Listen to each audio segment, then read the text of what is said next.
Yeah, you missed a bit. It's been so long since I made a YouTube video. Everybody thought I was fucking dead.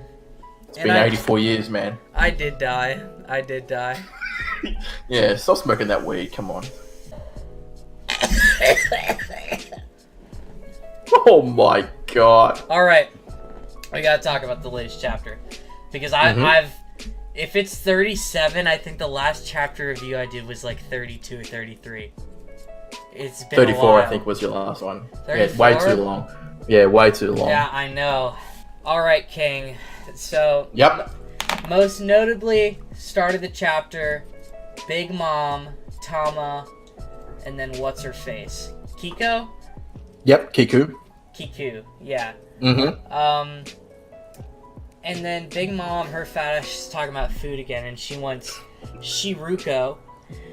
Chopper's bugging out. This dude's over here. And then, obviously, you know that Big Mom's gonna head towards the prison because they referenced it. And then also, Queen's favorite food is like the, what is that called? Shiruko. So, they're gonna head there. Predictions, what do you think's gonna happen? Big Mom's gonna fight Queen. That's what's gonna happen. Do you think Queen 100%. Is Queen getting bodied, dude?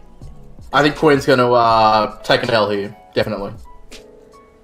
Do you think that I'm probably gonna make a video about this, but I think that don't these characters seem like a little less strong to you once they're a tad bit humanized? Like when they're talked about and you kind of see small glimpses of them, they seem really strong, but as soon as we get to know Queen, she's like she or he. Is it a girl? I think it's a guy, but it's not It's gotta be a guy. moment. It's got, like, his tits are hanging out. Right? I'd say it's a guy, yeah. So, yeah. like, they don't do that in Shonen Jump, do they? No, not anymore. Not anymore. It's gotta be a guy. Yeah. I'm thinking that, maybe they appear a little less strong once they're kind of... You get to know that their personality is a little bit human. Kaido included. Because he's kind of got... Do you include Katakuri in that?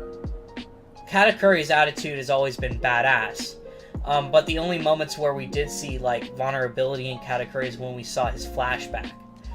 So I think that's evidence of anything about humanizing a character. I want to make a whole episode about that because it's pretty consistent among the villains of One Piece.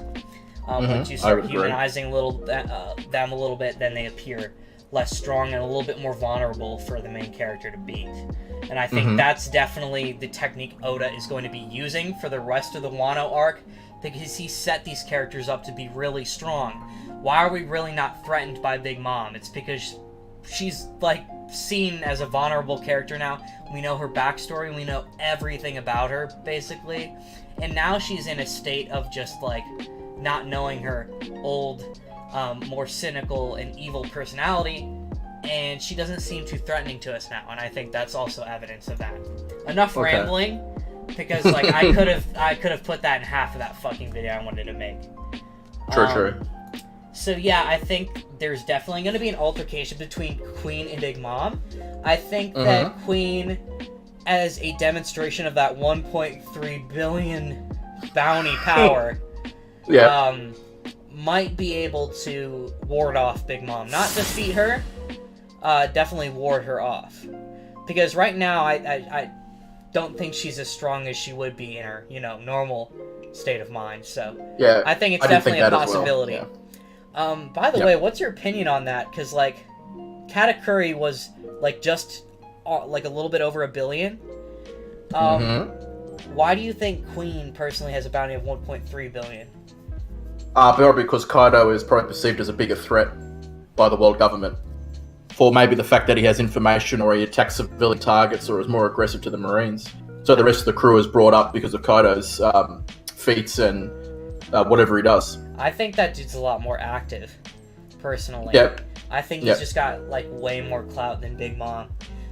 It's very much possible, and this is, like, a belief of mine that, like, Katakuri is maybe even stronger than Queen, on par with, like, King, Yeah, I definitely think that. Yeah. Katakuri's stronger than Queen, 100%. It's just that 100%. Big Mom's actions and the things that she likes to do to, play the little Yonko game are a little bit more low-key. I would agree with that. You know, her trying to get the German technology. Whereas Kaido, this dude is just, like, on his way to Marineford. He's active as fuck. He doesn't really give a shit. I think he's got a lot more clout. And that right there is the explanation for that. Oh, definitely. 100%. Any predictions on Queen's Devil Fruit, by the way? I think it's going to be some sort of scorpion, probably ancient prehistoric scorpion, probably my bet. Gotcha. You think that maybe the fact that he made one of the headliner wardens like a scorpion smile is kind of like to ward us off? I thought that as well, because Kuma mentioned the fact that a small scorpion might discount Queen having the scorpion fruit. So another prediction I have for devil fruit would be maybe a prehistoric hippopotamus devil fruit, which would be quite interesting to see. What the hell, dude? Were hippopotamuses like dope back then? I mean, they're pretty dangerous now, so imagine one that's larger and more ferocious back in the past, so I'm just saying. Hippopotamuses will fuck you up. Exactly. Honestly, I would rather be in a room with a full-grown fucking leopard than a hippopotamus, dude. Those things, they will fuck you up. A lot of people don't know that. They're really dangerous. Very dangerous creatures. Alright, now, after that, Luffy, a really important thing to talk about this chapter. I'm fried as fuck. Is this just me being dumb, or did not a lot of people discuss or really pick up on the fact that Rayleigh was using like an advanced hockey type at the time that he did it? Like, I didn't get that memo, really, that a lot of people, this was like a discussion topic. Like, Rayleigh kind of did that thing where he reflected it, but people really didn't identify it as like a higher hockey type, you know? This wasn't... No, well, I didn't either. I didn't. This was never really a big discussion type. No. And I think it's really interesting that Oda is pointing this out. It also, weirdly enough, guys, the altercation with Doflamingo, I think there are some weird discrepancies there in the Conqueror's hockey fights that they've had before. There was like multiple different colors and shadings that they used on that. Katakuri clearly used a higher form of armament hockey. That wasn't really a big enough discussion point, how he literally made Luffy's shit burn. That was kind of crazy. And now we have Oda just blatantly saying that Rayleigh used an advanced type of hockey. So it's got to be confirmed that Rayleigh, he's just a master of hockey. And if you were able to, like, I think he has, like, the advanced types of, like, all of them, right? That's kind of like a given. Like, okay. I guess. And, like, that's what kind of, like, Loki made him a god back in the day. And then Shanks has definitely surpassed him and probably become, like, the best hockey user ever. Oh, of course. Yeah. I do probably have one thing to amend to this was, when I was talking to people in the Discord about this, there's actually one panel where Rayleigh is talking about hockey, and you actually see Boa Marigold and Sentomaru use a similar technique to what Rayleigh does against the elephant. So we've seen actually other characters use this display of hockey. Actually, the three admirals might have done a similar thing as well when they blocked Whitebeard's earthquake attack. When they all put their hands up in the sky like that? Yeah, when they put their hands up. It's very similar to like Rayleigh and Sentomaru and Marigold. This was a low-key thing that I had. Remember when Marco and Vista slashed Akainu and they were wondering why their hockey didn't work? I think Akainu in that moment was using a future sight technique similar to Katakuri's to like shape his body, so that they didn't really actually hit him at all with the hockey. It just appears that they did. That's as soon as I should have been a little bit more vocal about that, because like people look at the Marineford War as such a vague like showing of hockey, obviously, because Oda didn't explicitly show the color of arms or anything, but I think there's actually a lot more references than we believe. I think that maybe Oda was like just descriptively like putting small instances of superior hockey throughout that entire fight, and we are just realizing it now. Yes. You know, which is actually really intelligent. It's really cool because we always flack on older instances of One Piece like Skypiea and in Marineford for the misuse of hockey, and maybe it's not as misused as we thought. So Luffy is really just confident. This is so cool, by the way. I don't want to talk about this too much because this is also another video topic I have. How confident the Straw Hats are now. Like, they literally think they could do anything. And I think it's great. Before, they definitely had doubts. You know, like Paradise, when they were all getting together. But now they're just really confident in what they're doing. Like, Luffy gets captured, no fucking big deal. He'll get out of there. You know, it's like they kind of expect it at this point. Then Queen comments about how nobody can have the Shiruko because it's his favorite and he always brings it around. So that basically means 100% Big Mom's coming, dude. Yes, 100%. 100%. Well, I do want to say that. I do want to say this. Like, if Queen is defeated by Big Mom in this stage, do you think Queen can come back later in the arc and say fight Sanji, or do you think he's just going to be permanently out, like he's KO'd, like Cracker was in Whole Cake? It can't be like that. Okay. It can't be like that. Cracker was like a preliminary to show what like a Yonko commander is like. That's kind of was his role, but I think that all of the main calamities have a really important role at the end of the series. I'm kind of an old head. A lot of people are questioning what like role like Marco or, you know, Cat and Dog guys. Can't think of their names right now. Inarashi Nekomamushi. Yeah, see, I'm not going to remember that right now. I'm a little bit fried. But so what their role is going to be, I genuinely believe it's going to be Luffy and then his allies against Kaido. Zoro's kicking King's ass, dude. Okay. He's not kicking his ass, but he's fighting him and winning. Sanji's gonna fight Queen, and, you know, I usually don't like to hype up Sanji, but it seems like the Stealth Black is really, like, giving him a lot of clout right now. Jinbei is fighting Jack, because they're both fishmen. Oh, really? Yes. So, you don't think Nekomamushi Inarashi would fight Jack to kind of, you know, settle up the score with Zo? Like, you don't think that will happen? I don't think so. See, here's the thing, like, I'm a traditionalist. Like, I'd like to believe that the Straw Hats are going to have a really big role in this. Like you saw, there's got to be plenty of other headliners. Not to mention the Flying Squadron is what they're calling, like, the dinosaur. The dinosaur squad. And I just think there's going to be plenty of opponents for them to fight, and I think the Straw Hats are really going to prove themselves. And nothing short of that is going to bring them to be a true Yonko level crew. Because you could see right now, Luffy's serious about getting stronger. He's like, I want to learn those higher forms of hockey. I want to become dope as fuck. But yeah, let's move on to the second part of the chapter, the part that really matters.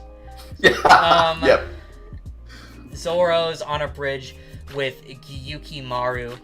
They're really making these names really easy for me, you know, to remember all these fucking names. He is representing a Benkai, which is, I've read up on this a little bit, it's like this guy who has 7 distinct weapons on his back of all times, and he goes and he tries to, like, steal swords back from samurai who don't deserve them. And he wanted 1,000 swords, and he got to, like, his 999th, and he failed to get the 1,000th sword from, like, this warrior dude, and he became, like, his servant. So this is definitely, like, yeah. So I'm guessing that maybe Zoro's gonna wax this dude no problem, and now he's gonna be Zoro's bitch. But Zoro doesn't really fly like that. So, yeah. You know, the usual jibber-jabber about how the fuck do you claim that you've met Ryuma? That's BS. Yes. This guy starts swinging at Zoro. Zoro's not even breaking a sweat. He's like, this is child's play. You're just getting, you know, maybe a little bit of cardio. And now we have some information on how that, like, Shusui didn't originally used to be a black blade, and that there's a method of becoming a black blade, which is very exciting, especially if you're kind of consumed by the sword lore of One Piece. Very exciting. I've had a lot of hypotheses and theories about that, but we can only, like, wait to hear it. After Ryuma's death, he was a sword god, And so we're getting a little bit more information on how Ryuma's character also relates to One Piece, which is really cool. I don't want to talk about any of this lame shit, though. Just want to get to Zoro. Oh, no! We got Toko and... What's her name, dude? Komurasaki. Komurasaki, I knew that. They are running away from the Manslayer. This guy looks like a badass. He's got tooth size. He could easily slaughter 1,000 men. Too bad Zoro could slaughter 100,000 men. Kamazu the Manslayer, I assumed that when they were talking about this guy that he would be one of the scabbards. Apparently not. He is a henchman of Kiroshiro, right? But but Kiroshiro is like a scabbard. Like, he's an ally. It's been highly inferred that he's an ally. We think so. We think so. So this guy's just... He's being a dick anyways. Yeah, he's a psycho. Zoro, well, he sees this guy's like, no problem. He's like, just give me some food, dude. Zoro's got the munchies. And he's like, just give me some food, dude, and I'll wax this guy. And then Kamazo, I don't even want to learn this guy's name. He's not going to be around for long. He tries to give Zoro some smoke. Bam, bam, bam, bam. Zoro's like, this guy's strong. He's like, you're going to finally fight seriously? And they go in. Zoro gets a giant spear to the back. Doesn't matter. This is all intentional. No. He's just doing this for the flex. Oh, no. Kamazo stabs him in the shoulder. Oh, Zoro's in trouble. He's in trouble. Psych! Zoro's not in trouble, dude. Dude, just, I wish I was so tempted to put this on the screen, this little piece of the panel. I wouldn't do it. I wouldn't do it. Dude, Zoro looks down. He's got the shadow on his face. He's like the face of a demon. And he fucking grabs that shit. Takes it out. Oh, my God. He takes the scythe out of his shoulder. Yep. Purgatory Onigiri. Yep. Done. Doesn't matter. None of the rest of this stuff matters, dude. Zoro is a god. He's a god. He's kicking King's ass. Anything you'd like to say about Zoro, King? My boy going in. I fangasmed. I can't deny it. Seeing Zoro do this after so long is just, you can't help but love it. There's no challenges. There's no challenges for him. Well, obviously King has to be the challenge, otherwise it's going to be trash. Yeah, and then Zoro's going to beat him, dude. Yeah, he can beat him. Do you agree with me? But he needs to be pushed. Agree with what? Zoro's going to fight King. It seems likely. I just have a problem with the power scaling if that happens. Dude, the power scaling is about to be going really fast here in Wano. About to be going really fast here in Wano. Like, obviously, we're going to see the Ashura form when he fights King, obviously. It's going to be enough to cut oceans. You know? Oh, wow! They're going to be like, Zoro, this dude could cut ocean. He could part the Red Sea. There's nothing this guy can't do. I feel like he took that scythe in the shoulder just to flex. He's like, I just needed a third sword. It's so awesome. God, I love Zoro. I love Zoro so much. There is rarely a character you find that's like as cool, like, in fiction as Zoro. You know? I know. Really, from the start, he's always been so dope. I really want. Just go ahead. I was just going to say, I do have one interesting thing with Komurasaki. Do you notice how she says 3 swords? I'm just wondering whether or not that might be a hint at whether or not someone she knows in her past also used 3 swords. And I'm wondering whether that's going to be Odin or not. Possibly. I'm still salty over the time fruit. It's such a stupid twist. It's so unnecessary. Dude, we need a Real Man's World JoJo arc, like, time stand, you know? Oh, no. No. That's not really One Piece, like. No, but we don't need that. It's just so cool. And then also, the 2 coolest abilities I'd have is probably the ability to travel through sound. Like, from, that's, like, the Boom Boom fruit I came up with ages ago. Yes. And then also my second ability would be the Blinks ability. You know that character I wrote? Oh yes, yes. He's I'm the going. salt I villain think in that. I'm. Yeah. I think I'm going to read that out on the channel. Oh There's no. for anybody jeez. watching this short story I wrote for English class last semester, and it's like a superhero story, I might read it out. Alright. There was another important thing that I needed to mention before Mhm. like people roast me for talking about my fucking school assignments. Shit. Is there something important? Oh. Beppo and them got kidnapped. But I don't think anybody really cares about that, do they? Especially since Law's going to fucking hit the can soon. Oh jeez. Sorry, Kuma. Sorry, Kuma. See ya, Law. There's not much room for this guy. He has just been outscaled at this point. He's not strong. There's no room. You gotta kill him off. I do need to ask you one question. We know how Ryuma was called the Sword God. Do you think Zoro will inherit that title at the end of Wano? Dude, Zoro is Ryuma. Like, people don't get this. Zoro is... So, like, Oda made that snapshot character Ryuma. It was a snapshot manga, right? It's not supposed to be long, but he loved the character. He reincarnated that character into Zoro. Like, Ryuma exists in both canons, but they're the exact same character. Like, they look the exact same. They're both swordsmen. They both hold the same sword. They both do the same shit. He's basically going to be a mirror image of Ryuma. So, he's going to probably be named the Sword God or something. He's going to have Shusui, and he's going to have the respect of the Wano citizens. And then also, he's going to get the grass-cutting blade. And and you know how I feel about the grass-cutting blade. That's going to be his supreme grade. And it's going to be bad as fuck because it's going to be green. It's going to match his hair. Oh my fucking god. I'm so hyped! I think we're fanboying too much about Zoro now. It's I'm getting maybe so too much. hyped for Zoro. I'm so hyped for Zoro. I am love too. this This dude. is his arc. This is Zoro's arc. Alright, King, dude, you're joining me for next chapter 2. And I'm going to be inviting people randomly from the Discord to join me on chapter discussions, so... I like that. I like that idea. Nights like this, shawty, I can't help but think about